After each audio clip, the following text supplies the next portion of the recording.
নমস্কার, আশা করি সবাই খুব ভালো আছেন। বিদেশ ঘর কন্যার আরেকটি ভ্লগে আপনাদের সবাইকে জানাচ্ছি স্বাগতম। অনেকদিন পর একটি নতুন ভ্লগ নিয়ে চলে আসলাম।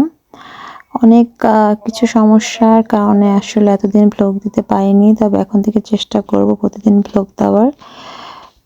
আজকে আমরা এসেছি হচ্ছে লন্ডনের সুন্দর একটি পার্ক, এটা হচ্ছে বার্কিং পার্ক।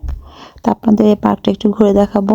আজকে হচ্ছে শনিবার আর আমাদের এখানে হচ্ছে 38 ডিগ্রি সেলসিয়াস, মানে কি বলবো, বাংলাদেশের চেয়েও সব অনেক গরম।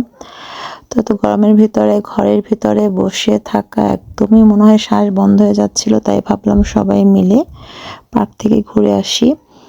যুক্তরাজ্যে এমন গরমের দিন কিন্তু খুবই কম পাওয়া যায়, তাই অনেক মানুষ কিন্তু পরিবার নিয়ে এখানে চলে এসেছে। যদিও আমরা একটু সামনের দিকে আছি আর আমরা হচ্ছে খুব তাড়াতাড়ি মনে হয় 2টার সময় বের হয়ে গিয়েছিলাম, কারণ ঘরের ভিতরে ফ্যানও মনে হয় কাজ করতেছিল না, এতটা গরম। বা পার্কে তো তাও একটু বাতাস পাওয়া যায়, আর ঘরের ভিতরে মনে হয় একদম দম বন্ধ হওয়ার মতো অবস্থা। তো পার্কে ঢুকে চারিদিকে সবুজ গাছপালা, বড় বড় ঘাসের মাঠ আর সুন্দর পরিবেশ দেখে মনটা একদমই ভালো হয়ে যায়। আর এখানে ছোট থেকে বড় সব বয়সের মানুষের জন্যই কিছু না কিছু করার ব্যবস্থা আছে। কেউ হাঁটছে, কেউ সাইকেল চালাচ্ছে, কেউ আবার পরিবারের সঙ্গে পিকনিক করছে। গরমের এই সুন্দর দিনে সবাই আনন্দ উপভোগ করছিল। তো আমরা প্রথমে লেকের সামনে চলে এসেছি আসলে। মানে এই প্রথম গেটটা দিয়ে ঢুকলে লেকটা পড়ে যায়, তো লেকের পাশে আমরা আছি। এই লেকের ভিতরে আছে অনেক ধরনের হাঁস, রাজহাঁস। তো এইসব পাড়দের কিন্তু বাচ্চারা খাবার খাওয়াচ্ছিল, বা এদেরকে খাবার খাওয়ানো যায়। এখানে একটা নোটিশ বোর্ড টানানো আছে, আপনি হচ্ছে ওটস অথবা মটরশুঁটি এই ধরনের খাবার খাওয়াতে পারবেন, কিন্তু কোনোভাবেই কোনো রুটি এই টাইপের খাবার দেওয়া যাবে না। এতে নাকি যে লেকের যে জল সেটা নষ্ট হয়ে যাওয়ার মানে একটা থাকে। তো সেই জন্য আর কি এখানে কোনো রকম ব্রেড বা অন্য ধরনের কোনো খাবার যেমন রাইস এইসব কিন্তু ফালানো যাবে না। তো সেই জন্য বাসা থেকে আসার সময় আমরা ওটস নিয়ে এসেছিলাম, আর বাচ্চারা সেই ওটসটাই কিন্তু পাখিদের খাওয়াচ্ছিল। আর এত পাখি, এত ওটস নিয়ে আসলাম, মনে হয় মোটামুটি 1 কেজির মতো। তারপর মনে হয় পাখিরা ক্ষুধার্তই রয়ে গেল, পুরোটা মনে হয় খাওয়াতে পারলাম না। তো যাই হোক, এখানে একটি কিন্তু ফিডিং স্টেশন রয়েছে ছোট, সেখানে কিন্তু কার্ড দিয়ে 1 পাউন্ড পে করে পাখিদের জন্য খাবার কেনা যায়। তো বাচ্চাদের জন্য এটা একটা খুব সুন্দর অভিজ্ঞতা ছিল। আমি প্রথমে চেষ্টা করছিলাম ওই ফিডিং স্টেশন থেকেই কিছু খাবার কেনার, কিন্তু আমি জানি না কেন কার্ড যখন আমি ওখানে টাচ করছিলাম, কার্ডটা কাজ করছিল না, মনে হয় কোনো সমস্যা আছে।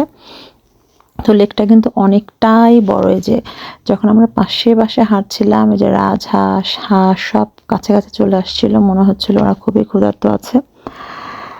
আর এরপর আমরা হচ্ছে যখন সামনের দিকে গিয়েছিলাম, তখন দেখছিলাম কাঠবিড়ালি। মানে অবাক হয়ে যাচ্ছিলাম যে কাঠবিড়ালিগুলো কিভাবে করে মানুষের সামনে চলে আসছিল।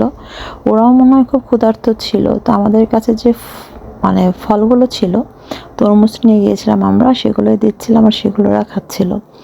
আর যে ফিডিং স্টেশনের কথা বলছিলাম, এটা হচ্ছে সেই ফিডিং স্টেশন। এখান থেকে 1 পাউন্ড খরচ করে হচ্ছে বার্ডদের জন্য খাবার কেনা যায়। আর সবচেয়ে বড় একটা সুন্দর জিনিস হচ্ছে এখানে কিন্তু আর একটা জিনিস হচ্ছে ইউনিকর্ন প্যাডেল বোর্ড, যেটা এই যে দেখতে পাচ্ছেন, এটা হচ্ছে ইউনিকর্ন ছোট ছোট নৌকা। এখানে কিন্তু আপনি চাইলে ঘুরতে পারেন 30 মিনিটের জন্য। বড়দের জন্য ভাড়া হচ্ছে 9 পাউন্ড করে, আর বাচ্চাদের জন্য 6 পাউন্ড করে। পরিবার নিয়ে লেকে ঘুরে বেড়ানোর অভিজ্ঞতা কিন্তু সত্যিই অসাধারণ। আর সবচেয়ে ভালো ব্যাপার একটা হচ্ছে এখানে পাবলিক টয়লেটও রয়েছে, যেগুলো অন্যান্য পার্কে আমরা হয়তো খুঁজে পাই না। তাই পরিবার নিয়ে বাচ্চাদের নিয়ে আসলে কোনো অসুবিধাই হওয়ার কথা না। আর এই প্যাডেল বোটগুলো দেখে তো আমার বাচ্চারা খুবই কান্নাকাটি করছিল এখানে যাবে, কিন্তু যেহেতু আমি জানি না সুইমিংয়ের কোন লেভেলটা ওরা এখন আছে বা পারে, সো আমার যেহেতু এই সম্বন্ধে কোনো এক্সপিরিয়েন্স নাই, তাই আমি আর ওদেরকে প্যাডেল বোটে উঠতে দিলাম না। কারণ যদিও লাইফ জ্যাকেট পরে ওঠানো হয়, তবুও একটা ভয় কিন্তু থেকেই গেছে, যেহেতু ওরা অতটা ভালো সাঁতার জানে না। এখানে কিন্তু প্রত্যেকটি স্কুলে সাঁতার শেখানো হচ্ছে কম্পালসারি। ওরা ক্লাস 4 থেকেই সাঁতার শেখে, ক্লাস 6 পর্যন্ত। কিন্তু আমি আসলে অতটা এক্সপিরিয়েন্স না যে ওরা কতটা ভালো সাঁতার জানে। তো যাই হোক, বললাম যে ভালো করে শেখার পরে আমরা যখন নেক্সট টাইম আসবো তখন আমরা উঠবো। আর এই হচ্ছে চিলড্রেন এরিয়া, এখানে কিন্তু সুইং আছে, আবার এখানে এই যে স্যান্ডের একটা জায়গাও আছে যেখানে বাচ্চারা বালি দিয়ে বিভিন্ন রকম ঘর বানাচ্ছে, খেলা করছে আর কি। আমার কাছে বার্কিং পার্কের সবচেয়ে ভালো লেগেছে শান্ত পরিবেশ, পরিষ্কার পরিচ্ছন্নতা আর পরিবারের জন্য নিরাপদ পরিবেশ। যদি আপনারা লন্ডনের আশেপাশে থেকে থাকেন তাহলে অবশ্যই আমি বলবো একবার সেখানে ঘুরে যেতে পারেন। আর যারা খেলাধুলা করতে খুব বেশি পছন্দ করেন তাদের জন্য এখানে আছে basketball court, tennis court, football court এবং অনেকটা খোলা জায়গা জগিং করার জন্য। তো আমি বলবো একদমই পারফেক্ট একটা জায়গা যেখানে বসে সহজেই কিন্তু খেলাধুলা করা যায়। আর যে বাচ্চাদের জন্য পার্কগুলো রয়েছে সেখানে আছে স্লাইড, দোলনা, স্লাইডিং সব অনেক ধরনের এবং বিভিন্ন রকম অ্যাক্টিভিটিসের ব্যবস্থা, যেখানে আসলে বাচ্চারা কিন্তু 1 মিনিটেই মন ভালো করে ফেলতে পারে। আর আপনি যদি এভাবে নিয়ে আসতে পারেন, যতই মন খারাপ থাকুক না কারণ এখানে আসলে বাচ্চাদের মন ভালো হবেই, একদম 100% গ্যারান্টি। তো এই যে আপনাদের যে কাঠবিড়ালি বা স্কুইরেলের কথা বলছিলাম, এই যে মানে এতগুলো স্কুইরেল আমি দেখে জাস্ট অবাক হয়ে গেছি। একটু হাত ধরলে সামনে চলে আসতেছে ওরা, মানে ওদের মধ্যে কোনো ভয় নেই। তাই তরমুজগুলো যখন এরকম দিচ্ছিলাম একটা একটা করে নিয়ে চলে যাচ্ছিল, আর একটু সময়ের ভিতর শেষ করে আবার চলে আসছিল নিতে।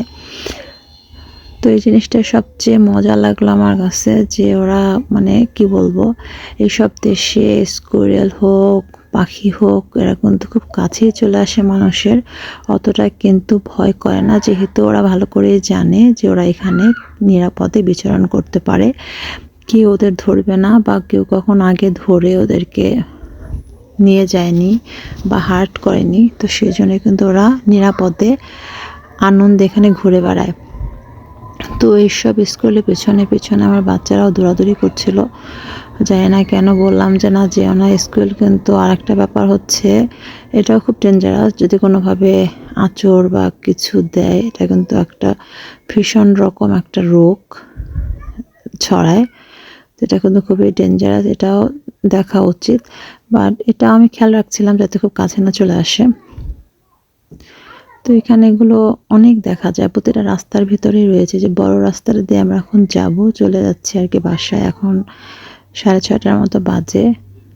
তো এই দিকটাতে লোক নেই যদিও, ওই সাইড থেকে আবার লেকের পাশ থেকে আবার লোক আছে, ওখান থেকে হাঁটছে। তো আমরা এই সাইড থেকে এসেছি কারণ এখানে রোডটা খুব কম আছে, তো এখান থেকে ভাবছি বাসায় যাব।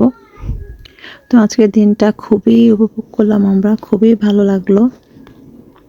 তো ভাবছি যখনই গরম পড়বে এরকম তখনই চলে আসব পার্কে, আর এসে পিকনিক করি বা যাই করি সেটা কোনো ব্যাপার না, বসে থাকবো তাও ভালো।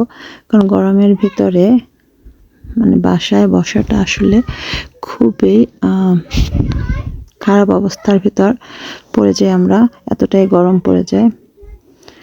তো আজকের ভিডিওটি এই পর্যন্তই। যদি আপনাদের এই ভিডিওটি ভালো লাগে তাহলে অবশ্যই ভিডিওতে একটি লাইক দিয়ে কমেন্ট করে যাবেন এবং বলবেন আপনাদের কেমন লেগেছে। তো আরেকটি ভিডিও নিয়ে খুব তাড়াতাড়ি চলে আসবো।